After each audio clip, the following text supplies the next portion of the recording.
Ավելի քան 240 անօդաչու թռչող սարքերով է վերջին մեկ օրում Ուկրաինան հարձակվել Ռուսաստանի վրա։ Ստավրոպոլի երկրամասում պահեստների վրա հարվածներից 5 մարդ է տուժել։ Կրասնոդարում 10 վիրավորի մասին է հայտնի։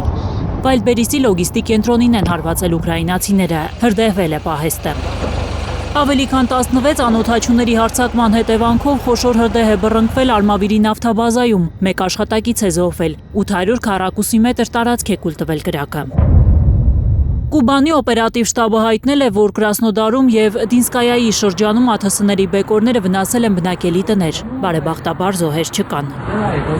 Ուկրաինայի նախագահ Վլադիմիր Զելենսկին հպարտությամբ հայտարարել է, որ Ռուսաստանում հաջողությամբ լոգիստիկ կենտրոններ են խոցել, որտեղ ռուսական բանակի համար անօդաչուների նավիգացիոն սարքավորումների մասեր են արտադրում։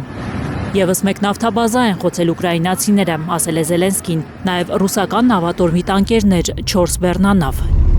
Ռոստովի մարզպետ Յուրի Սլյուսարի տեղեկություններով ռուսական հոպը ավելի քան 20 ԱԹՍ է ոչնչացրել Տագանրոգ և Գուկովո քաղաքներում,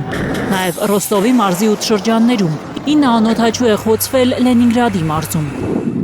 Ռուսական բանակը հարվածել է Ուկրաինայի ռազմական օբյեկտներին և նավահանգիստներին։ Ռուսաստանի պաշտպանության նախարարությունը հայտարարել է, որ գիշերը հրթիռներով և հարվածային անօդաչու թռչող սարքերով հարվածել են 2 ծովային նավերի, ինչպես նաև Օդեսայի նավահանգստին, այդ թվում վառելիքի և 20 նյութերի տանկերներին, որոնք Ուկրաինայի զինուժի ապահովման համար են։ Օդեսայում ըստ հայտարարության հարված է հասցվել նաև Նովապոշտալ լոգիստիկ կենտրոնին։